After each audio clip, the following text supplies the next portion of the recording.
cemilannya jambu sama dan cempedak. Bang, selain ya tadi lah obrolan seputar dunia hitam.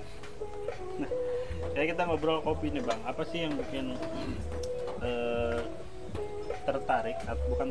betah gitu ngopi di Jatuh Hati? Ya, kita bicara dikit tentang coffee culture nih. Kalau aku sih tetap ininya ya, lebih aku bukan orang yang ini ya, bukan orang yang fanatik dengan kopi gitu kayak banyak orang. Tapi culture ngopi sambil ngobrol itu kan yang sebetulnya bikin menarik di tempat kopi. Nah, jadi lebih poinnya adalah ngopi itu adalah aktivitas nongkrong, sharing gitu.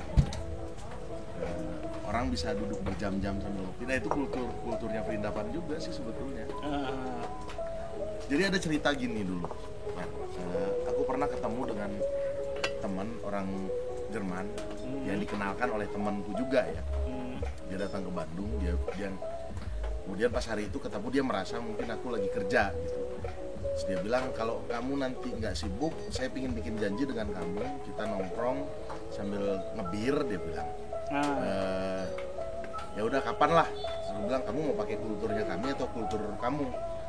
Kalau kultur kamu gimana? Ayo kita ke warung kopi, nongkrong, pesan kopi 2 gelas, merokok dan ngobrol. Dan dia aneh gitu dengan kultur itu, bisa ngobrolnya berjam-jam gitu. Nah aku jelasin, itulah kulturnya kami. Jadi kita bisa menghabiskan banyak waktu untuk ngobrol, untuk bicara dengan hanya segelas kopi. Oke. Ya, artinya ini memang kultur nongkrong ngopi ini ya bukan hanya sekedar karena kopinya ya sebetulnya, tapi lebih kopi menjadi teman untuk ngobrol gitu. Iya. Bahkan ya kopinya jadinya nggak perlu, kopi itu harus gini, kopi itu harus gitu, jangan pakai gula ya. Semuanya berdasarkan selera ya. Iya. Ya mungkin kalau yang nggak terbiasa dengan kultur kultur warung kopi ya. Ya aku tumbuh kan di Kota Medan, di mana di sana ada gerobak-gerobak itu kan, gerobak-gerobak warung kopi. Yeah. Di sana malah sudah lebih demokratis dibandingkan warung-warung kopi sekarang. Artinya si penjual tidak akan pernah menawarkan kopi yang pahit kalau si pelanggannya itu ternyata suka kopi yang manis. Dia akan kasih gula. Silakan takar sendiri gula yang kamu mau. Sesuai selera ya. Sesuai selera. Karena bagi dia nggak penting juga akhirnya memaksakan selera pelanggannya dengan culture yang sudah dibangun oleh mereka gitu. Misalnya katakanlah barista sekarang kan cenderung dengan bahasa mengedukasi pelanggan ya, mengedukasi pelanggan untuk jangan minum kopi pakai gula dong, kultur kopi nggak pakai gula misalnya. Tapi juga ternyata ada orang yang sangat fanatik kopi dengan gula, dan aku salah satunya gitu. Oh iya. Mungkin menyarankan aja. Kalau menyarankan ya namanya juga saran, itu bisa jadi dipakai atau diterima atau tidak ya. Tapi kan nggak bisa jadi sangat fasis gitu si barista untuk tiba-tiba memaksa pelanggannya untuk tidak minum kopi pakai gula misalnya. Itu sama kayak misalnya maksa orang timur yang terbiasa makan sagu gitu, dipaksain kamu harus makan beras dong, makan nasi. Nah ini kultur kami udah lama dengan sagu gitu. Mereka nggak akan bisa meninggalkan kultur makan sagunya gitu. Nah, justru akhirnya jadi melahirkan polemik baru ya. Ya itu jadi polemik gitu. Bisa jadi orang jadi males gitu, atau bisa jadi menganggap jadinya nongkrong di tempat ngopi itu ya juga jadi apa ya, jadi tren doang, bukan jadi kultur gitu. Orang Indonesia memang sudah lama dengan kultur itu. Jadi biarkanlah kultur itu seperti itu ya. Iya. Kita beradaptasi aja. Beradaptasi. Yang paling penting nantinya kan siapa tahu orang-orang ini juga selera dengan kopi yang lain, dia mau mencoba. Itu kan paling penting ya. Yang paling penting dia mau mencoba gitu. Misalnya orang-orang yang nggak pernah minum kopi pahit tapi mau nyoba kopi pahit, walaupun dia tetap memilih untuk minum kopi yang manis misalnya. Itu kan juga udah salah satu bentuk yang demokratis. Dia mau mencoba aja udah toleransi lah.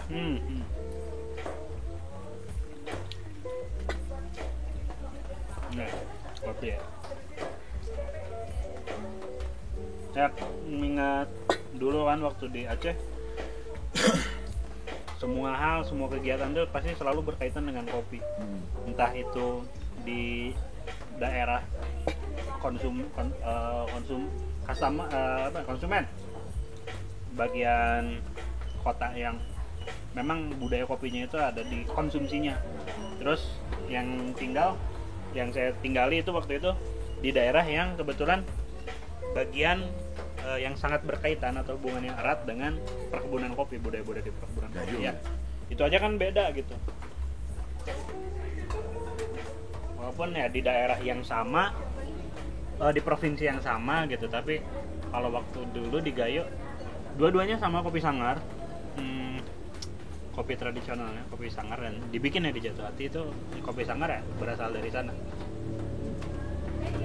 Terus kalau di Gayo kecenderungannya minum kopinya kayak gini, kopi tanpa gula. Terus ada satu tradisi itu bukan tradisi, kebiasaan lah, cara meminum kopi namanya kertup. Kopi kertup, jadi biji kopi dimakan langsung, habis itu makan gula aren dicampur sama gula aren. Atau ada juga yang memperlakukan hal serupa, kertupnya adalah kopinya udah di gelas, udah digini, nah gulanya dipisah tapi bentuknya gula aren, kayak permen diminum terus digigit. Permen itu hampir mirip di Jogja, sama ada yang gitu juga. Kopi yang kemudian dia menyediakan gula aren di piring, diseruput terus gigit gula aren ya kan. Itu sebetulnya teknik ini ya, ada yang orang yang mungkin dia senang kopi pahit tapi kemudian dia pingin setelah minum cita rasa pahit itu diganti ke manis kan gitu ya. Nah itu ya pola sih sebetulnya. Ya kalau aku sih lebih suka memang gulanya di dalam kopi gitu, langsung jadi sekalian campur ya. Ini sebenarnya nggak sehat sih. Nah terus ya itu kalau di Gayo. Kalau di Banda Aceh dulu, Banda Aceh Melaboh ya kopinya kopi Sanggar, kopi kalau di sini lihat kopi yang pakai saringan, kopi saring, kopi tarik. Nah itu Sanggarnya pakai metode penyeduhannya itu kopi tarik. Kopinya kopi robusta, dark roast sampai berminyak, diseduh ketemu sama gula aren, campur coklat, campur kental manis sama kopi. Jadi satu gelas ini tuh dia lebih kental dan manis gitu ya, karena saya terbiasa kopi tanpa gula kan cukup stres gitu, setiap bertamu ngopi dengan yang bisa dibilang ya buat saya itu terlalu manis gitu. Akhirnya ya itu karena nggak enak mungkin ya, berusaha menolak, akhirnya kita lanjut ke tempat yang lain gitu. Waktu itu ya lumayan sih, selama berapa hari ngopi. Tapi itu memang kulturnya di tempat itu begitu minum kopi. Siklusnya jadi kalau di Banda Aceh, waktu tinggal di Banda Aceh itu kita mulai dari subuh nih, bangun sholat subuh, masjid, berangkat ke masjid, sholat subuh. Nah karena waktu itu kita tripnya sore dari Gayo, nyampe di Banda Aceh itu kan sekitar jam 3 subuh. Habis itu sholat subuh tuh jam setengah 6 sholat subuh, pengennya tidur dulu lah bang, istirahat dulu bentar. Bang kita di sini mumpung di Aceh, kita ngopi. Begitu sholat subuh kita nggak langsung pulang, langsung ke kedai kopi. Saya pikir kedai kopi mana yang buka subuh gitu, waktu matahari belum terbit. Ternyata waktu saya sampai, orang-orang yang pakai gamis, pakai sarung udah ada di sana, udah ngopi sarapan. Jadi kopinya kopi Sanggar, kopinya tuh selalu kopi Sanggar. Terus ada piring, nah itu isinya ada gorengan, ada lontong, ada banyak kudapan lah yang bisa kita pilih. Nah ini kita minum, ininya kita makan, tinggal pilih. Nanti kalau kita pulang kita tinggal ngitung berapa. Nah itu begitu subuh dan penuh gitu subuh. Selesai itu kita pulang ke rumah, mandi dan sarapan, langsung kita lanjut beraktivitas. Mandi sarapan berarti tadi udah sarapan juga. Iya, udah breakfast. Karena belum ada nasi, jadi belum sarapan. Nah, sebelum langsung ke to the point ke tempat kita kerja atau kita beraktivitas, balik dulu ke kedai kopi lagi, minum lagi. Kalau Itali one shot lagi lah, espresso kan.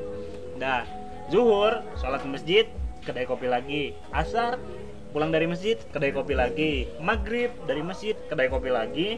Isya sholat, ke kedai kopi, nongkrong sampai tengah malam atau sampai subuh, tidur, bangun Besoknya subuh. gitu lagi. Nah, itulah rutinitasnya. Lumayan kan, satu hari cukup. Ya itulah cukup shock gitu. Dengan oke, berarti di sini kita harus terbiasa dengan minuman yang serba manis, kental, dan itu terjadi minimal satu hari 5 kali gitu, secara rutinitas gitu. Tapi ya yang menjadi menarik itu, yang menjadi fenomena, oh ternyata di sini selesai subuh kedai kopi penuh gitu, ramai orang-orang sarapan, minum kopi, ngobrol. Dan di sana tuh nggak ada, jarang menemukan coffee shop tradisional yang menyediakan wifi gitu. Ya kalau ada konotasi tradisional di sini tuh kedai kopi old school lah, yang kedai kopi Klasik, lama, klasik. klasik, tapi penuh, bukan klasik jadul yang kayak di sini lah, ya penyukanya. Maksudnya kalau klasik kan memang diciptakan jadi setnya Ya, klasik. konsepnya klasik. Kalau di sana enggak, itu memang dari dulu kan si kedai kopinya namanya Forsila Kubra. Forum Silaturahmi Kubra nama daerahnya. Nah, Forsila Kubra. Nah, itu minum kopi di situ. Dan keren. Anak muda, orang tua ngumpul semua di sana. Orang-orang ngobrolin politik, ngobrolin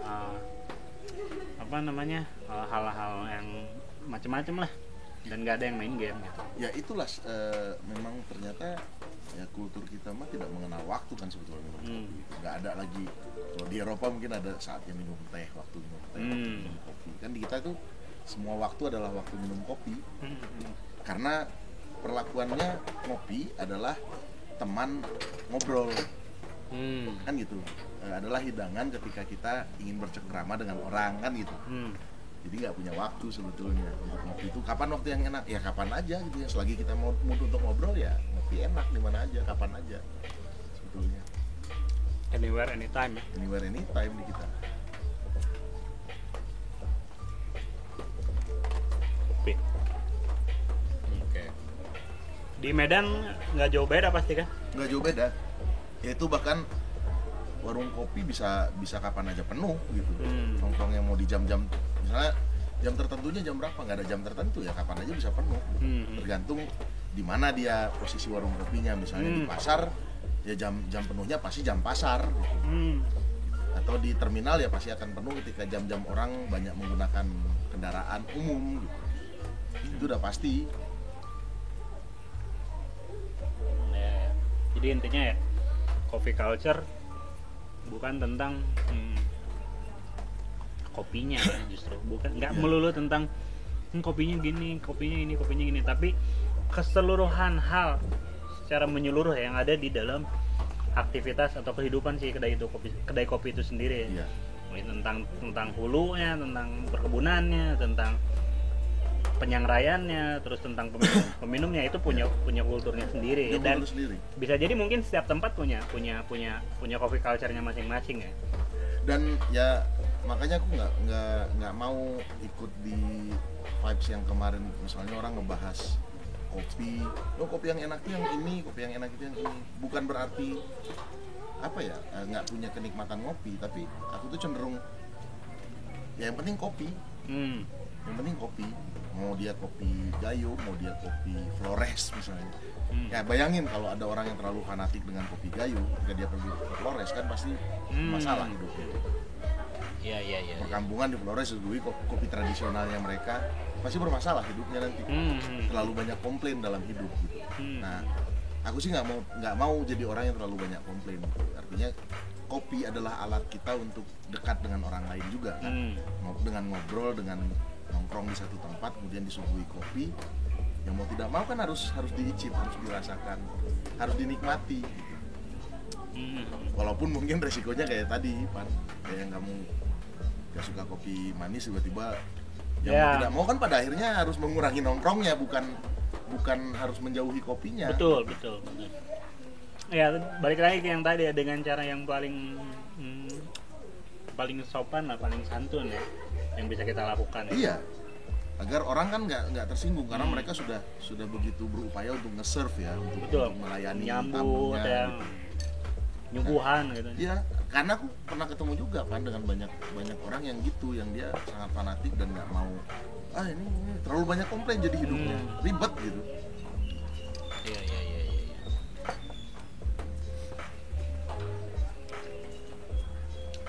coffee culture. Apalagi ada yang sampai berdebat misalnya kalau kopi ini itu enaknya makanan cemilannya ini gitu. Kenapa sih harus memadu padankan gitu, sementara orang di sana di daerah-daerah pedesaan ya, ketika mereka ngopi nggak ada tuh pilihan-pilihan kayak gitu. Apapun yang ada disuguhkan, mau kopi dengan ketan, mau kopi dengan singkong misalnya suguhannya, atau kopi dengan ubi atau kentang sekalipun, ya pas-pas aja sih sebetulnya Ya. suguhan itu. Tapi ya balik ya itu yang menarik ya, mungkin sekarang juga lagi banyak diteliti dan dikembangkan, nggak usah diteliti, dikembangkan di dunia food and beverage, khususnya di kopi. Memang menarik sih, secara sederhana ya. Kalau dari perspektif kita bicara tentang tradisi atau kebiasaan orang tua dulu ngopi, kayak kopi sama singkong, kopi sama ketan, kopi sama gorengan, kopi Bahkan sama ada pisang, kopi sama duren kan. kopi sama durian. Nah itu ternyata ya memang ada perkembangan yang signifikan gitu kalau kita bicara coffee culture di lebih spesifik gitu, kayak di negara, di Indonesia bagian mana, di negara apa ya. Memang pendamping kopi ini, makanan atau cemilan pendamping kopi ini menarik kan. Kalau di barat mungkin ya, di Eropa ada dengan croissant, ada dengan cookies, ada dengan cake mungkin ya. Kalau di Indonesia ya bisa banyak juga. Ini kan kopi sama jamu. Sama jamu. Jadi selera. Begitu bang.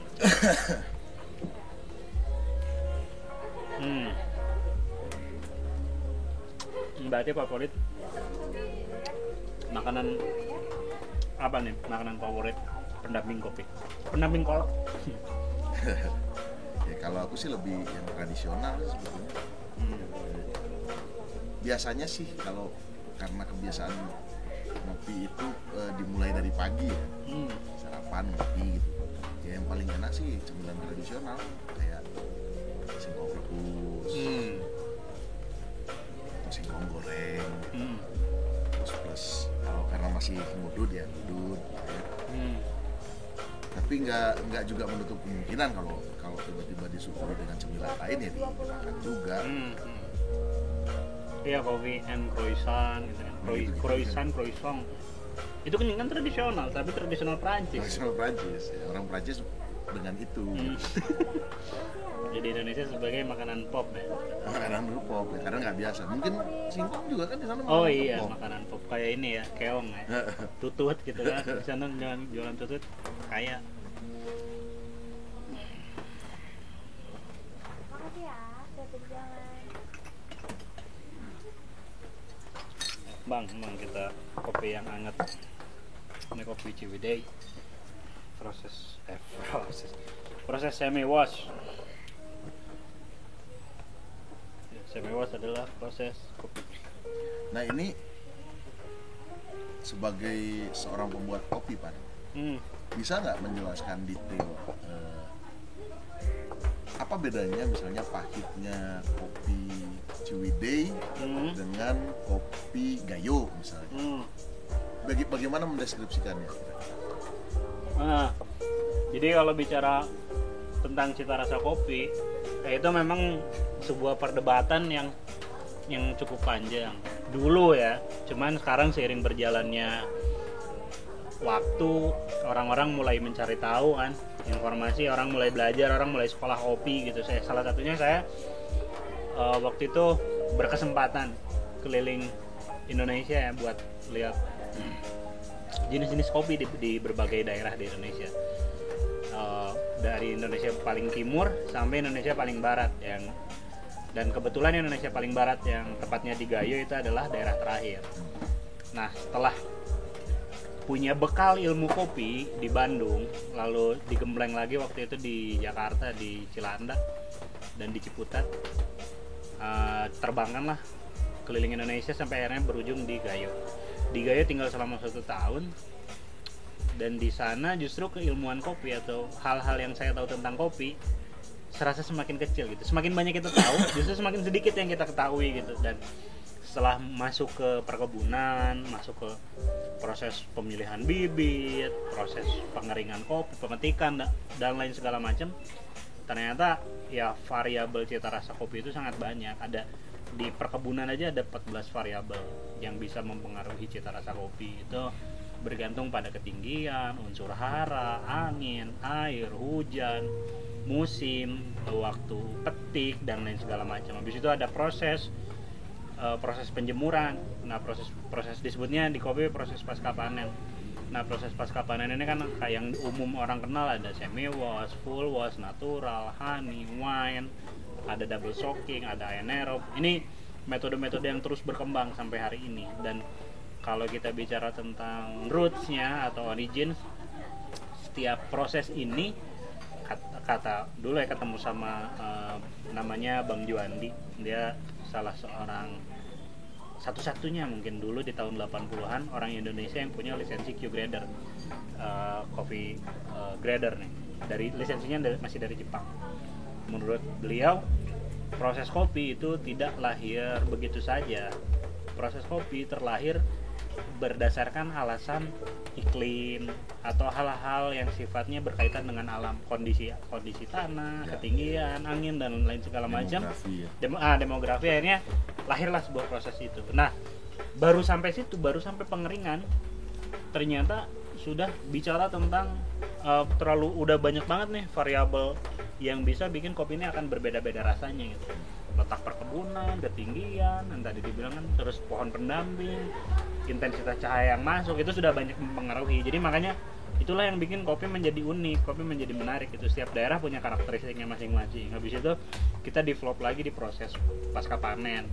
Setelah proses pasca panen kita roasting.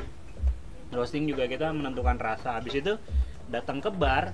Sebenarnya di bar ya, kalau bicara tentang penentuan cita rasa, di bar itu udah nggak terlalu banyak penentuan cita rasa. Jadi di bar ini barista dapat kopi, lalu kita tentukan kopi ini profilnya seperti apa dan metode terbaik untuk kopi ini yang mana. Nah, itulah metode yang kita pilih akhirnya. Jadi nggak wah kopinya ini harus pakai metode ini, harus gini, dengan diginiin kopinya akan menjadi apa, kopinya akan menjadi apa, nggak kayak gitu. Kalau di sini ya, kalau di Jati Hati, dia kita pahami dulu si kopi yang datang ini kondisinya seperti apa, dia pengennya dibawa kayak gimana. Dan itu akhirnya yang bikin kopi Gayo dan kopi Jawa Barat beda rasanya. Java Pranger. Ya, tapi maksudnya kan kita akan sulit kan menentukan, misalnya menjelaskan ya, yang namanya rasa itu kan sulit dijelaskan. Pahitnya kopi Pranger dengan pahitnya kopi Sumatera, walaupun jenisnya mungkin sama-sama Robusta ya yang pahit ya. Arabica. Pahit dari profil roasting. Nah, ini pahitnya seperti apa sih, kan itu sulit tentu ya. Dijelasin tuh. Oh, ini pahitnya kayak gini kan sulit. Ini berkenaan dengan sempat kan tren di kita itu orang memperdebatkan kopi gitu kan. Memperdebatkan cita rasa kopi. Ini kan menurutku lucu gitu. Kok bisa sampai kejadian kayak gini gitu. Iya. Nah, kalau kata orang ini kan kalau kata orang-orang ini gini, Bang. Kau main kurang jauh kawan, dan kau pulang terlalu cepat, kan? Nah, balik lagi. Jadi sebenarnya balik lagi ke coffee culture yang tadi. Ini it's your cup or it isn't your cup gitu. Jadi ini masuk nggak nih kopinya, cocok nggak dengan lidah kita gitu. Kalau nggak cocok ya berarti kamu harus mencari lagi kopi mana yang paling ideal untuk lidah kita. Nah, masalah tadi terjawabnya gini, saat kita minum kopi di Sumatera, di beberapa daerah Sumatera, dengan ya bisa dibilang ya, kalau dari keilmuan antrop atau di etnografi kan kita lihat habit yang ada di masyarakat di daerah-daerah tertentu. Nah, di Sumatera itu cenderung orang itu suka flavor yang bold, makanannya bold, rempahnya sangat kuat gitu. Orang Sunda bilang kan. Begitu juga minumannya, kopinya. Tadi yang jadi Aceh kan manisnya terlalu, sangat manis gitu. Karena ya mungkin mereka terbiasa dengan makanan yang rempahnya sangat kuat gitu, rich flavor lah. Begitu juga kopinya. Selama saya tinggal di Sumatera, ya orang di sana ya akhirnya saya harus mengikuti kopi yang bobotnya lumayan agak berat gitu, yang bold, terus mungkin ya buat orang sini agak pahit gitu. Nah kalau di Bandung Javaprenger, dan sambil saya observasi juga di sini, kebanyakan orang-orang di Bandung pengen kopi yang light, yang sweet, yang acid gitu ya. Ternyata itulah yang melatar belakangi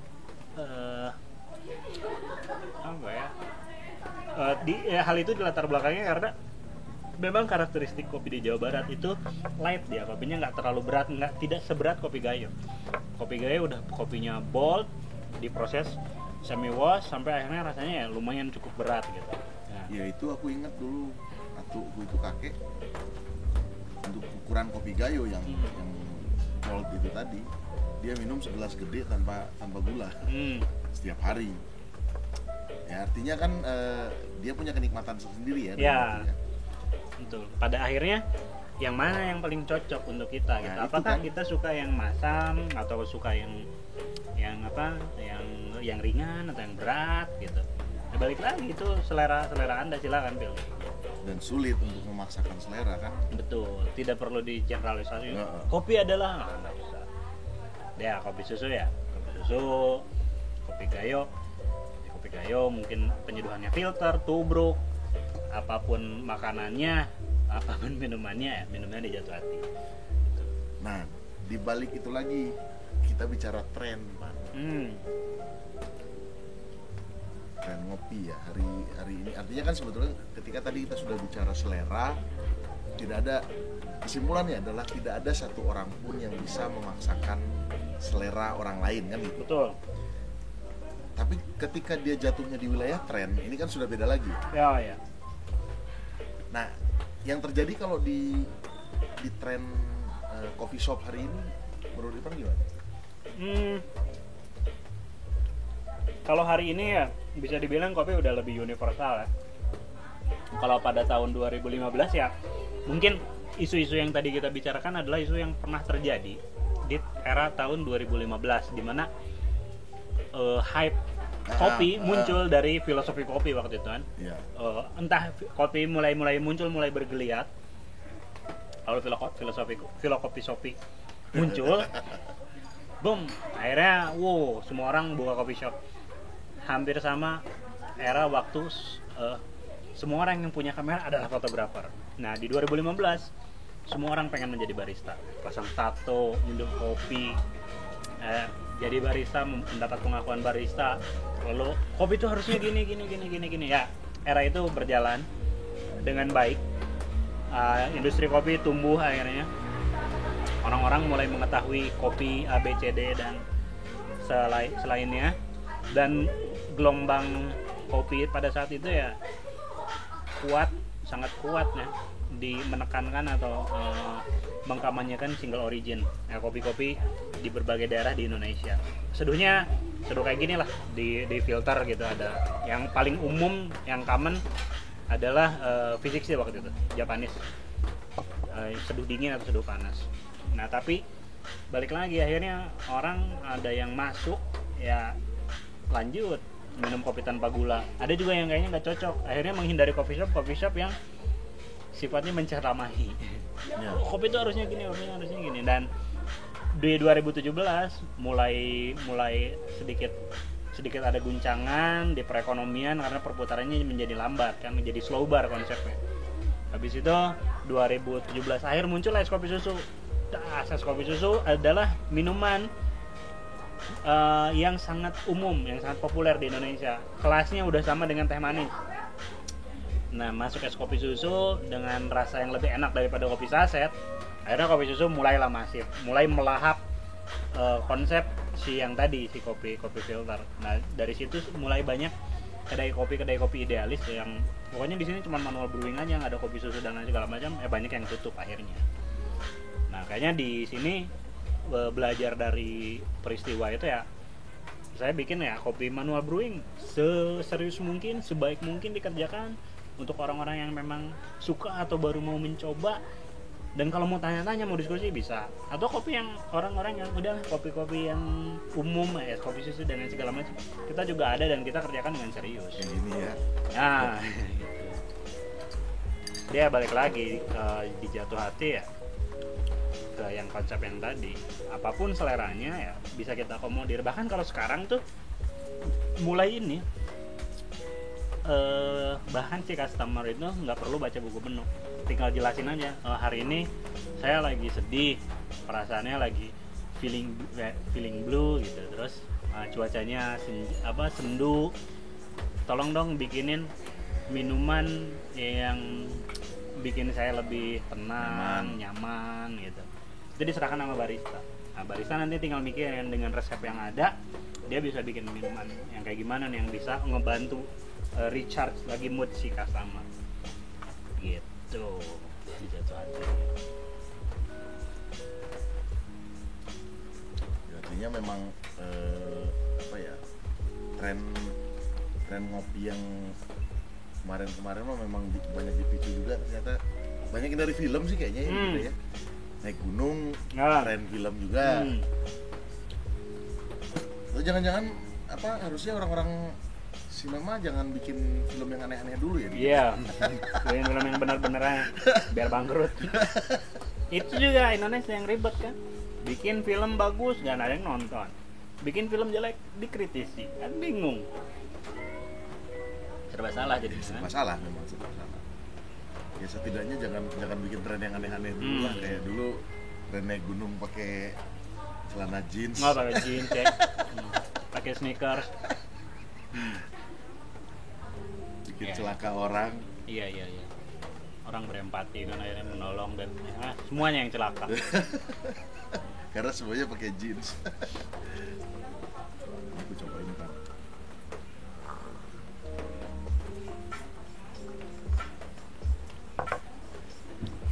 Oke lah, nih di berapa menit berarti?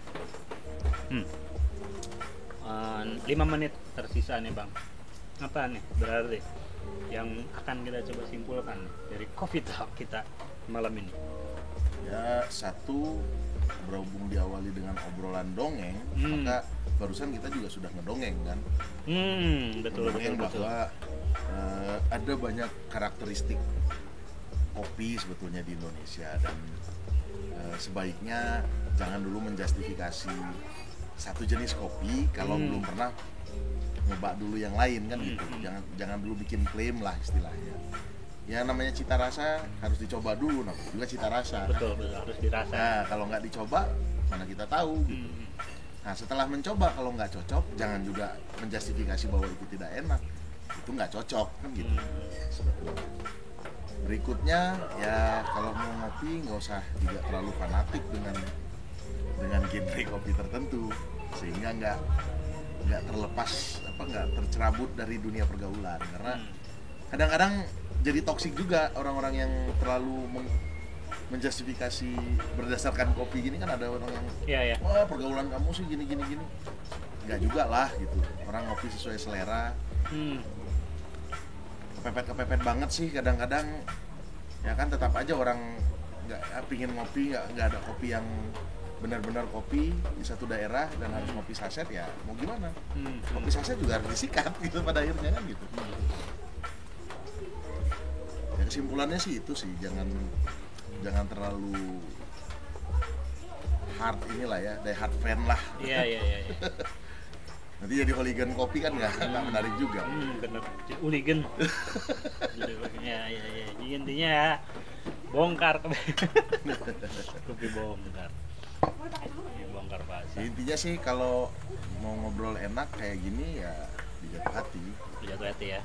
Ini juga kita tidak menutup diri ya untuk menerima siapapun yang mau ngobrol ya. Mungkin yang bertepatan dengan ini ya kita record aja lah.